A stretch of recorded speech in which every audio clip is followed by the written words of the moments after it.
नमस्कार दोस्तों, मेरा नाम है अर्पित और आज के इस वीडियो में मैं आपको बताने वाला हूं कि कैसे आप अपनी इंग्लिश लैंग्वेज स्किल्स पर मास्टरी पा सकते हैं। तो दोस्तों, आप देखते रहिएगा इस वीडियो को और इस वीडियो में हम 3-4 एंड्स में आपको बताएंगे कि कैसे आप अपनी लैंग्वेज स्किल्स को एकदम से परफेक्ट कर सकते हैं। देखिए, अगर आपको किसी भी लैंग्वेज पर एकदम मास्टरी पानी है ना, तो आपको उसको 3 फ्रंट में प्रिपेयर करना होगा।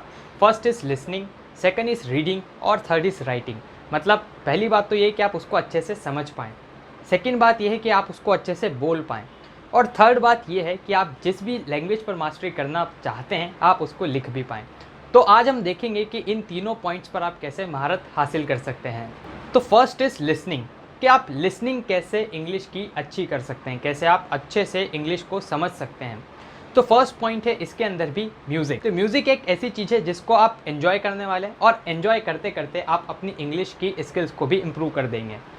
तो आपको क्या कोशिश करनी है कि आप अच्छे इंग्लिश म्यूज़िक को सुनें और म्यूज़िक जब आप सुने तो आप उसके लिरिक्स ज़रूर अपने सामने रखें, क्योंकि जब आप इनिशियली इंग्लिश म्यूज़िक को सुनेंगे तो आपको उसकी लिरिक्स बिल्कुल भी समझ में नहीं आएगी। अगर आप बिना लिरिक्स देखे उसको सुनने लग गए तो आपके सभी कुछ ऊपर से जाने वाला है। तो इसलिए आपको क्या कोशिश करनी है कि जब आप इंग्लिश म्यूज़िक सुने तो इनिशियली आप उसको लिरिक्स के साथ सुने और धीरे धीरे जब आप एक ही सॉन्ग को मल्टीपल बार सुनेंगे तो आपको उसकी लिरिक्स याद हो जाएगी और आप इंग्लिश एसेंट को भी समझ पाएंगे। तो डेफिनेटली इससे आपकी जो इंग्लिश की लिसनिंग की क्षमता है वो भी इम्प्रूव हो जाएगी।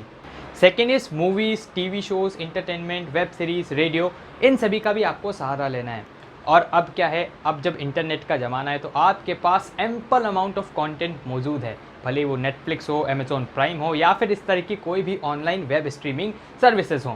तो वहाँ से आप अच्छा इंग्लिश का कंटेंट को ढूंढ सकते हैं। वहाँ पर भी आपको कोशिश करना है कि अगर आप एक बिगनर हैं, आप बस इंग्लिश को सुनने की शुरुआत ही अभी कर रहे हैं, तो आप वहाँ पर भी सबटाइटल्स का यूज़ करें। तो डेफिनेटली यहाँ से आपके इंग्लिश की लिसनिंग की पावर बढ़ने वाली है।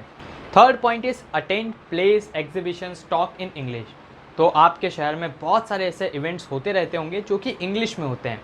तो आप कोशिश कीजिए कि आप उन इवेंट्स का हिस्सा बने और बाय चांस अगर आप किसी विलेज एरिया में या फिर टाउन एरिया में रहते हैं जहाँ पर इंग्लिश के ज़्यादा इवेंट्स होते नहीं हैं या फिर होते ही नहीं हैं, तो आप कोशिश करें कि आप ऑनलाइन इवेंट्स को ज्वाइन करें और बस ये ज़रूर से इंश्योर करें कि वो इवेंट्स सभी इंग्लिश के हों, क्योंकि जब वो इवेंट्स इंग्लिश के होंगे तो डेफिनेटली वहाँ से आपकी इंग्लिश लिसनिंग स्किल्स सुधरने वाली है। तो ये तो रही बात कि कैसे आप इंग्लिश को अच्छे से सुन सकते हैं और उसको ग्रैब कर सकते हैं। अब मैं आपको बता देता हूँ कि कैसे आप इंग्लिश स्पीकिंग भी अच्छे से कर सकते हैं। उसके भी कुछ पॉइंट्स मैं आपको बता देता हूँ, क्योंकि जहाँ तक मैं एज्यूम कर सकता हूँ कि बहुत सारे बच्चों ने इस वीडियो को इसलिए क्लिक किया था ताकि उनको पता लग जाए कि कैसे हम इंग्लिश में अच्छे से बोल सकें। तो इंग्लिश स्पीकिंग सुधारने के लिए जो फर्स्ट पॉइंट है वो है जॉइन वॉइस चैट्स। तो अब टेक्नोलॉजी का ज़माना आ चुका है और टेक्नोलॉजिकल इन्वेंशंस इतने ज़्यादा हो गए हैं कि अब आप अपने दोस्तों के साथ बहुत ही आसानी से कनेक्ट कर पाते हैं। जब आप अपने दोस्तों के साथ बहुत ही आसानी से कनेक्ट कर पाते हैं तो आप उनसे आराम से बातचीत भी कर पाते हैं, भले वो सोशल मीडिया नेटवर्क्स हों, भले वो वीडियो कॉल्स हों, वॉइस कॉल्स हों, सभी जगह पर टेक्नोलॉजी ने अपने पैर पसार दिए हैं।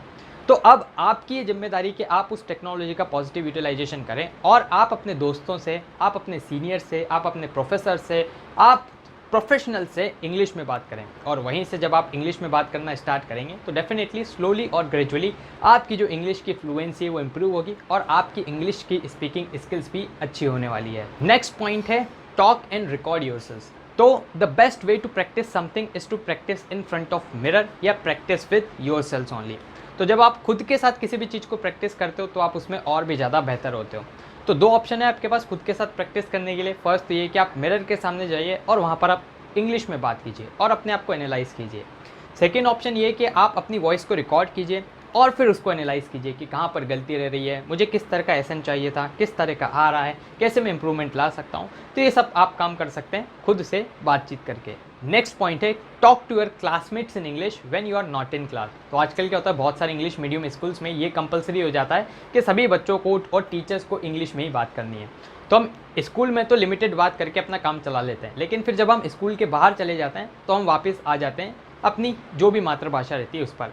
तो अगर अब आपको यहाँ पर इंग्लिश लैंग्वेज स्किल्स पर मास्टरी लानी है, इसको आपको बहुत ही फ्लुएंट बनाना है अपनी इंग्लिश स्पीकिंग स्किल्स को, तो आपको क्या करना होगा, स्कूल के बाहर भी अपने सभी क्लासमेट्स के साथ आपको इंग्लिश में बात करनी है। जब आप ऐसा काम करोगे तो डेफिनेटली आपकी इंग्लिश स्पीकिंग स्किल्स में 4 चांद लगने वाले हैं और आप बहुत ही ज़्यादा फ्लुएंट बनने वाले हैं। तो अब मैं आपको बता देता हूँ कि कैसे आप रीडिंग पर भी पकड़ ला सकते हैं। देखो, सबसे जो इम्पॉर्टेंट चीज़ होती है ना किसी भी चीज़ में, किसी भी लैंग्वेज को मास्टर करने में, वो रहती है रीडिंग। आपको स्पीकिंग ग्रेजुअली आ जाती है, आपको सुनना भी आ जाता है, लेकिन उसको पढ़ना ही सबसे इम्पॉर्टेंट चीज़ रहती है। और जितना ज़्यादा आप रीडिंग करेंगे उतना ही आगे के जो 2 पॉइंट्स है, लिसनिंग और स्पीकिंग में आपको फ़ायदा मिलने वाला है। तो रीडिंग को एनहांस करने का एक बहुत ही अच्छा तरीका है कि रीड बुक्स ऑन वेब। तो आजकल आपके पास इंटरनेट का बहुत ही अच्छा सा सहारा हो चुका है। तो आप क्या कर सकते हैं, वेरियस बुक्स को, जो भी जॉनरा आपको पसंद है उस जॉनरा की बुक आप डाउनलोड कर सकते हैं और वहाँ पर आप उसको पढ़ सकते हैं। बहुत सारे आजकल आर्टिकल्स आते हैं, न्यूज़ आती है और भी बहुत सारी चीज़ें आती हैं जो कि आप आराम से इंग्लिश में देख सकते हैं, पढ़ सकते हैं और उससे डेफिनेटली आपकी रीडिंग स्किल्स इंप्रूव होने वाली है। और लास्ट और एक ये भी इंपॉर्टेंट पॉइंट ये कि switch the language of your operating system into English. तो आप क्या कीजिए, जो भी आप ऑपरेटिंग सिस्टम यूज़ करते हैं अपने मोबाइल फ़ोन में, टैबलेट्स के अंदर, लैपटॉप्स के अंदर, पीसीज़ के अंदर, उसकी जो लैंग्वेज है उसको भी इंग्लिश रखें।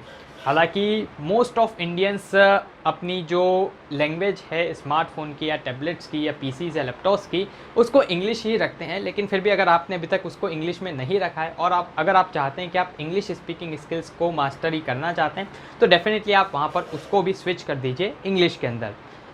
तो दोस्तों इस वीडियो में इतना ही। मुझे उम्मीद है कि आपको वीडियो पसंद आया होगा। तो आप हमारे चैनल को भी सब्सक्राइब कर दीजिएगा, क्योंकि इससे हमें और भी ज़्यादा मोटिवेशन मिलता है आपके लिए वीडियोस बनाने के लिए। सब्सक्राइब बटन के पास बने एक बेल आइकन को भी आप दबा दीजिएगा, ताकि हमारे चैनल के लेटेस्ट नोटिफिकेशंस आपसे मिस ना हो। तो दोस्तों धन्यवाद। जय हिंद, जय भारत।